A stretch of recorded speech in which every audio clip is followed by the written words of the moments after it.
students, how are you? I am Prabjeet. I welcome you to my channel Basic Concepts of Mathematics. Today we are going to discuss the topic fractions.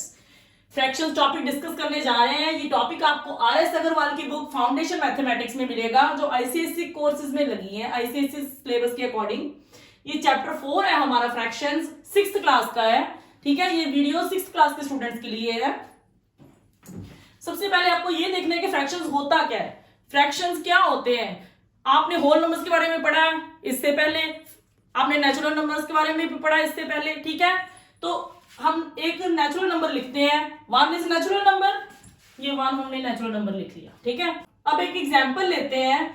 मान लो I have a cake, मेरे पास cake है. This is my cake. ठीक है, इसको मैंने दो हिस्सों में बांटना है, एक मेरे लिए एक मेरी फ्रेंड के लिए. ठीक है, तो आई विल डिवाइड इक्वल. ठीक है, तो मैंने इक्वल बराबर दो हिस्सों में मैंने बराबर दो हिस्सों में इसको बांटना है. ठीक है, हाफ हो जाएगा. एक इसका पार्ट ये आ गया, एक पार्ट इस केक का ये आ गया. ये हमारा केक है. ठीक है, अब दो पार्ट्स हो गए. अब केक तो टोटल केक कितना था? 1 था. हमारे पास 1 केक था, पूरा 1 केक था. ठीक है, 1 is a whole number, 1 is a natural number. 1 whole number है. ठीक है, नेचुरल नंबर भी है. ठीक है, अब होल मीन्स की सारा होल केक कितना था? It was 1. उसको हमने कितने पार्ट्स में डिवाइड कर दिया? 2 पार्ट्स में.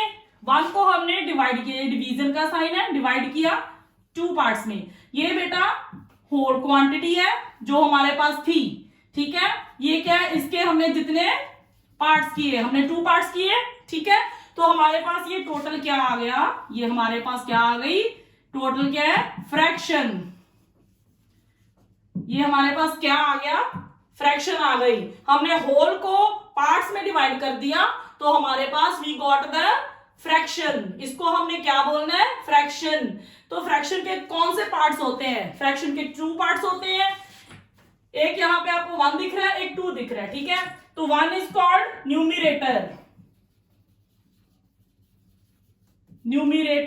And 2 upper is called numerator and below it is denominator. DENO, it is denominator. ठीक है, ये 2 पार्ट्स हमारे पास फ्रैक्शंस के होते हैं, न्यूमिरेटर एंड डिनोमिनेटर. ये टोटल हमारे पास फ्रैक्शन आ गई. तो फ्रैक्शन क्या है? Is it fraction whole number? क्या फ्रैक्शन एक होल नंबर है? देखो, होल नंबर तो 1 है बट इसको हमने डिवाइड कर दिया, इसका मतलब फ्रैक्शन होल नंबर नहीं है.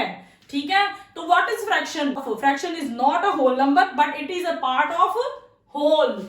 ये फ्रैक्शन जो है सारे का पार्ट है. जैसे ये केक है, केक होल है 1, we took 1 as a whole number, 1 cake, और इसकी फ्रैक्शन क्या है? 1/2. 1/2 क्या है? 1.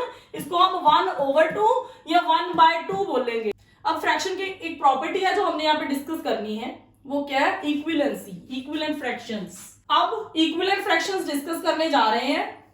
ठीक है, कि इक्विवेलेंट फ्रैक्शंस कौन सी होती हैं? The fractions which represent equal parts of the whole. वो फ्रैक्शंस जो होल का, सारे का इक्वल पार्ट रिप्रेजेंट करती हैं, उनको क्या बोलते हैं? इक्विवेलेंट. अब हम केक की एग्जांपल लेते हैं. ठीक है, 1 केक था, उसको हमने 2 इक्वल हिस्सों में बांट दिया था. ठीक है, तो हमारे पास क्या आया था? 1/2. ठीक है, इतने ऐसे 2 पार्ट्स आ गए थे, 2 फ्रैक्शन आ गई थी. ये 1/2 इज अ फ्रैक्शन. तो 1/2 को अगर हम देखें, इसके numerator, what is numerator? Above, ऊपर वाला 1 मल्टीप्लाई 2 मल्टीप्लाई. अब किससे यहाँ पे मल्टीप्लाई करें? बेटा ये ध्यान रखना है, न्यूमिरेटर और डिनोमिनेटर को हमने किससे मल्टीप्लाई करना है? अगर हम किसी भी नंबर से मल्टीप्लाई करते हैं न्यूमिरेटर को, तो सेम नंबर से डिनोमिनेटर को मल्टीप्लाई करेंगे. It is the main thing to remember. ये नहीं कि हम ऊपर 2 से करते हैं मल्टीप्लाई, नीचे 3 से कर दे. It will be wrong. We will not get the equivalent fraction. Equivalent fraction कब आएगी? जब हम यहाँ पे इक्वल क्वांटिटी से, इक्वल नंबर से जब हम यहाँ पे मल्टीप्लाई करेंगे तो we will get equivalent fractions. ठीक है, तो इसको हम सिंपल 2 से मल्टीप्लाई करते हैं. ठीक है, न्यूमिनेटर को, डिनोमिनेटर को भी फिर किससे करेंगे? 2 से. 1 को 2 से मल्टीप्लाई करेंगे, we will get 2. 2 into 2 we will get 4. ठीक है, अब ये 2 फ्रैक्शंस हैं, ये जो 2/4 हमारे पास आई है, ये 1/2 की क्या है, इक्विवेलेंट फ्रैक्शन है, ये इक्विवेलेंट फ्रैक्शन है। 2/4 कैसे पता चलेगा इक्विवेलेंट फ्रैक्शन है, क्योंकि ये सेम पार्ट रिप्रेजेंट करती है। जितना पार्ट 1/2 रिप्रेजेंट करती है उतना पार्ट 2/4 रिप्रेजेंट करती है। कैसे देखें, अब लेट अस टेक एग्जांपल, वही केक वाली एग्जांपल दोबारा लेते हैं। ये 1 केक था, इसको हमने 2 इक्वल पार्ट्स में डिवाइड किया, ठीक है, 1/2 एंड 1/2। अब यहाँ पे हमारे पास केक कितना है, 1 है कि 2 केक्स है, ठीक है, 2 केक्स लिए और दोनों को हमने, हमारे पास कितने पार्ट्स होने चाहिए, 4। 2 केक्स के हमने 4 पार्ट्स किए, दोनों को मिलाकर 4 पार्ट्स, ये 4 पार्ट्स हो गए, 1 2 3 एंड 4, ठीक है। अब ये जो 4 पार्ट्स हैं, अब अगर हम अब सिंगल केक को देखें तो ये क्या है, 1/2 1/2 1/2 1/2, ठीक है। ये क्या है, ये 2/4 जो फ्रैक्शन है, ये टोटल का कितना पार्ट रिप्रेजेंट कर रही है, 1/2 पार्ट रिप्रेजेंट कर रही है, ठीक है, क्लियर। इसका मतलब इक्विवेलेंट फ्रैक्शंस हमारे पास कैसे आती हैं, अगर हम न्यूमरेटर और डिनोमिनेटर को सेम नंबर से मल्टीप्लाई करें या डिवाइड करें तो हमारे पास इक्विवेलेंट फ्रैक्शंस आ जाती हैं। अब एक्सरसाइज 4A के हम कुछ सम्स कर रहे हैं, ठीक है, जो आपके लिए हेल्पफुल होंगे, कुछ यहाँ पे करवा रही हूं। सम नंबर 4 देखते हैं, 4th का हम करते हैं, सम नंबर 4th का second part, first part. Sum number 4 का फर्स्ट पार्ट देखो, इट इज 2/3। करना क्या है अभी इसमें, we have to write 5 fractions which are equivalent to this. हमें 5 ऐसी फ्रैक्शंस लिखनी है जो इसके इक्विवेलेंट हो, 2/3 के इक्विवेलेंट। तो इक्विवेलेंट फ्रैक्शन कैसे लिखते हैं, न्यूमरेटर और डिनोमिनेटर को सेम नंबर से मल्टीप्लाई करके, ठीक है। तो अब हम यहाँ पे मल्टीप्लाई करेंगे इसको, देखो 2/3 वी कैन राइट 2/3 मल्टीप्लाई ऊपर नीचे किससे, 2 से, सबसे पहले स्मॉलेस्ट, फिर 2/3 multiplied by 3, next 2/3 multiplied by 4, next 2/3 multiply by 5 multiply by 5, कितने हो गए, 2/3 के equal 1 2 3 4, we have to write 5, तो 6 से भी मल्टीप्लाई करते हैं, ठीक है। अब इसको हम कैलकुलेट करेंगे, यहां पे 2/3 इट इज इक्वल टू 2 2 जा 4, 3 2 जा 6, it is equal to 2 into 3 6, 3 into 3 9, it is equal to 2 into 4 8, 3 into 4 12, 2 into 5 10, 3 5 जा 15, next 2 6 जा 12, 3 6 जा 18, ठीक है बेटा। ये हमारे पास फ्रैक्शंस आ गई जो क्या है, 2/3 के इक्विवेलेंट है। तो आंसर में लिखेंगे required equivalent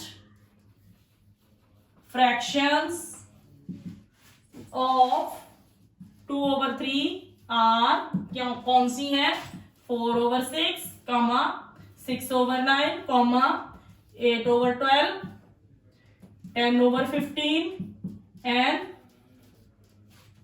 12/18. These are the 5 fractions which are, this is your answer, which are equivalent to 2/3. Okay बेटा, जिन्होंने नहीं लिखा साथ साथ में वो वीडियो पॉज करके नोट डाउन कर लो। अब 4th का हमने अभी किया फर्स्ट पार्ट, अब नेक्स्ट इसका है थर्ड पार्ट है 5/6। इसके इक्विवेलेंट फ्रैक्शंस लिखनी है, क्या करेंगे, सेम वैसे ही 5/6 लिख के multiply 2 again 5/6 multiply by 3 multiply by 3 again 5/6 multiply by 4 multiply by 4, ठीक है, again 5/6 multiply by 5 multiply by 5 again 5/6 multiply by 6 multiply by 6, ठीक है। अब इसको करो सॉल्व, 5/6 इज इक्विवेलेंट टू 5 2 जा 10, 6 2 जा 12 इज इक्वल टू कैसे ही आ गया, 5 3 जा 15, ये 3 है, 5 3 जा 15, 6 3 जा 18 इज इक्वल टू 5 4 जा 20. 6 fours are 24. 5 into 5, 25. 6 into 5, 30. 5 into 5, 5 into 6, 30. 6 into 6, 36. So required fractions are, which are equivalent to 5 over 6. These are 10 over 12, 15 over 18, 20 over 24, 25 upon 30 and 30 over 36. This is your answer. Clear बेटा? अब next देखो सम number इसी का fourth का fifth part it is किसके equivalent लिखनी है 3 over 14. 3 upon 14 के इक्विवेलेंट फ्रैक्शंस हमें लिखनी है. ठीक है, अब 3 upon 14 को फिर से हम वैसे मल्टीप्लाई करेंगे. 3 upon 14 मल्टीप्लाई पहले 2 से फिर 3 से फिर 4 से मल्टीप्लाई करना है. अब तो 3 over 14 मल्टीप्लाई बाय 4 के बाद 5. अब 3 over 14 मल्टीप्लाई बाय 6. ठीक है, अब इसको मल्टीप्लाई करो. 3 over 14, 3 2 जा 6, 14 2 जा 28 is equal to 3 3 जा 9, 14 3 जा 42 is equal to 3 4 जा 12, 14 4 जा 56 is equal to 3 5 जा 15, 14 5 जा 70 is equal to 3 6 जा 18, 46 जा 84. अब क्या आंसर आया हमारे पास? Equivalent fractions, required fractions are 6 over 28, 9 over 42, 12 over 56, 15 by 70 and 18 by 84. This is your required answer. ठीक है, अब सम नंबर 5, इसको हम हाफ कर लेते हैं. सम नंबर 5, फिफ्थ का थर्ड पार्ट. फिफ्थ में करना क्या बेटा? Which of the following are the pairs of equivalent fractions. जो नीचे दिए हैं फॉलोइंग आपके बुक में, उनमें से इक्विवेलेंट फ्रैक्शंस के पेयर कौन से हैं. ठीक है, हमने ये देखना है कि जो दो फ्रैक्शंस दी हुई है इक्विवेलेंट है या नहीं. ठीक है, कौन सी है? थर्ड पार्ट देखो, 9 over 16 is and 3 over 4. अब बेटा ये हमारे पास एक मेथड है इक्विवेलेंट फ्रैक्शंस का. हम कैसे देखते हैं कि फ्रैक्शन इक्विवेलेंट है या नहीं है. ठीक है, अब यहाँ पे सिंपल आपको एक एग्जांपल से समझा रही हूं. ये दो फ्रैक्शन उठाते हैं इस सम में. देखो ये दो फ्रैक्शन उठाते हैं, ये आपको समझाने के लिए. 5 over 6 is equivalent to 10 over 12. ये सिर्फ ये समझाने के लिए 5 over 6 is equivalent to 10 over 12. ये हमने निकाली थी इक्विवेलेंट फ्रैक्शन अभी लास्ट सम में. अब इसको अगर हम क्रॉस मल्टीप्लाई करें, क्या करें? क्रॉस मल्टीप्लाई करके हम देखेंगे मींस की इन दोनों को 12 को इसके साथ मल्टीप्लाई करना है, क्रॉस बना के मल्टीप्लीकेशन कर देनी है. 12 को इससे, 6 को 10 से करें. 5 मल्टीप्लाई 12 इज इक्वल टू ऐसा ही रहेगा. 6 मल्टीप्लाई 10 क्या आएगा? 5 into 12 is 60.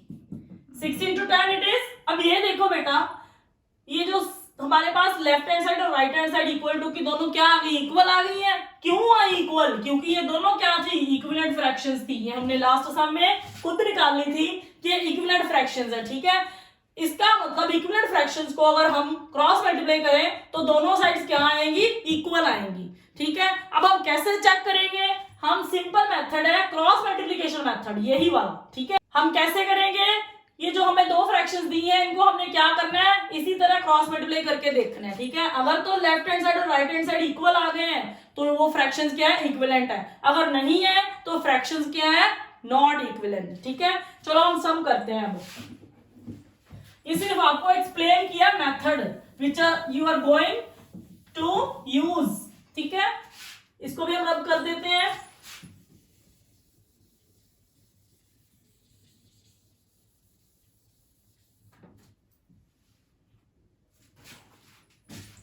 सॉल्यूशन में देखो 9/16 है, दूसरी क्या है फ्रैक्शन 3/4। अब इनको हमने दोनों को क्रॉस मल्टीप्लाई मेथड से सॉल्व करना है। क्रॉस मल्टीप्लाई किया by cross multiplication, cross multiply से क्रॉस मल्टीप्लाई कर दो इनको।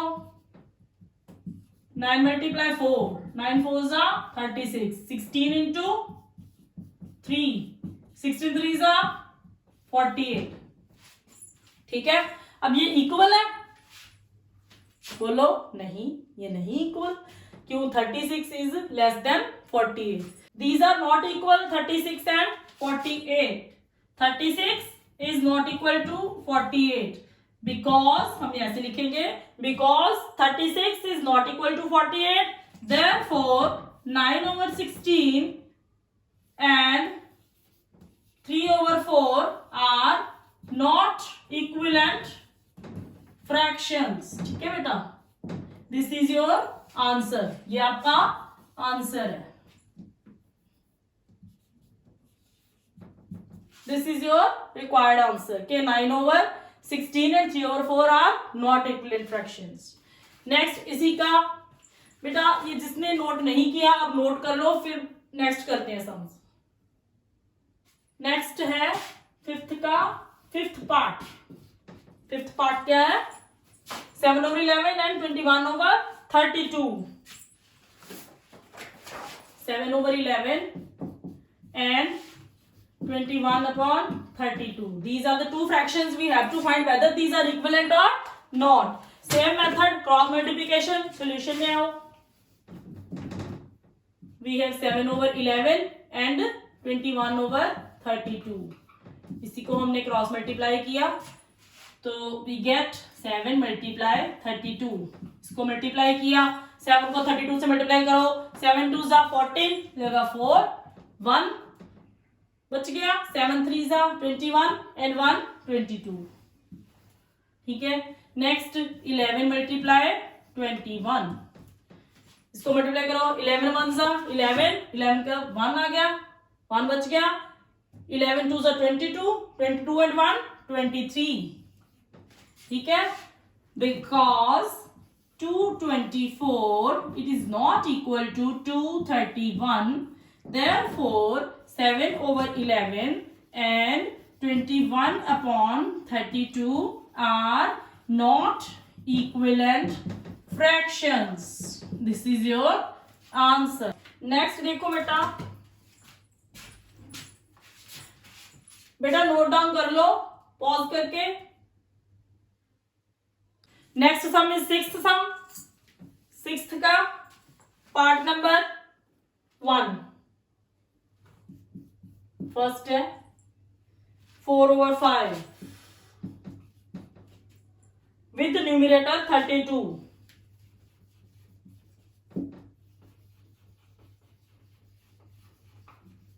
विद न्यूमरेटर 32, ठीक है। अब इसमें हमने करना क्या है, right N equivalent fraction of, इसकी हमने इक्विवेलेंट फ्रैक्शन लिखनी है, किसकी, 4/5 की, विद न्यूमरेटर 32, जिसका न्यूमरेटर क्या हो 32। हमने पढ़ा था न्यूमरेटर डिनोमिनेटर फ्रैक्शन के 2 पार्ट्स, ठीक है। न्यूमरेटर इज 4, मींस की हमें ऐसी इक्विवेलेंट फ्रैक्शन बनानी है इसकी जिसका न्यूमरेटर क्या हो 32 हो। 4 को हमने 32 में चेंज करना है, ठीक है। अब अगर उसने वर्ड इक्विवेलेंट फ्रैक्शन लिख दिया है, इसका मतलब जिस नंबर से हमें 4 को मल्टीप्लाई करना है ताकि 32 बन जाए, उसी नंबर से हमें 5 को भी मल्टीप्लाई करना पड़ेगा, तभी 4 और 5 की इक्विवेलेंट फ्रैक्शन आएगी ना, जब हम न्यूमरेटर और डिनोमिनेटर को सेम नंबर से मल्टीप्लाई करेंगे। तो सॉल्यूशन में देखो वी हैव 4/5, इसको हम किससे मल्टीप्लाई करें, 4 को किससे मल्टीप्लाई करें, न्यूमिनेटर में 32 आ जाए, 4 8 जा 32, ठीक है। अब 8 से यहाँ की है, नीचे भी 8 से, क्योंकि इक्विवेलेंट चाहिए उसके फ्रैक्शन। 4 8 जा 32 एंड 5 8 जा 40, तो we got 32 in our numerator and which is equivalent fraction to 4/5. Clear? It is our answer. ठीक है बेटा। नेक्स्ट इसका पार्ट 3, इसका थर्ड पार्ट देखो। थर्ड है 3/7 विद, इसमें डिनोमिनेटर है, डिनोमिनेटर 63, डिनोमिनेटर 63 डिनोमिनेटर हो, इसका मतलब हमें किसको चेंज करना है, 7 को, किसमें, 63 में। फ्रैक्शन क्या होनी चाहिए, इक्विवेलेंट, ठीक है। सेम वैसे ही सॉल्यूशन 3/7 को हमने किससे मल्टीप्लाई करना है, किससे मल्टीप्लाई करेंगे, 7 को 63 बनाने के लिए 7 9 जा 63, नीचे 9 से करेंगे तभी डिनोमिनेटर हमारा 63 आएगा। अब ऊपर भी किससे करेंगे, 9 से, तभी क्या आएगी, इक्विवेलेंट फ्रैक्शन आएगी, ठीक है। किसके इक्विवेलेंट, यहां पे लिख देते हैं 3/7 के इक्विवेलेंट फ्रैक्शन आएगी, ठीक है। 7 9 जा 63, ये 63 बन गया, ऊपर क्या आया, 3 9 जा 27, तो we have an equivalent fraction which is equivalent to 3/7, ठीक है, and with denominator 63, it is our answer. Clear है बेटा, ठीक है बेटा। नोट डाउन कर लो पॉज करके, जिसने नहीं नोट किया। ओके बेटा, we will continue in our next video the same topic fraction. Till then bye, take care.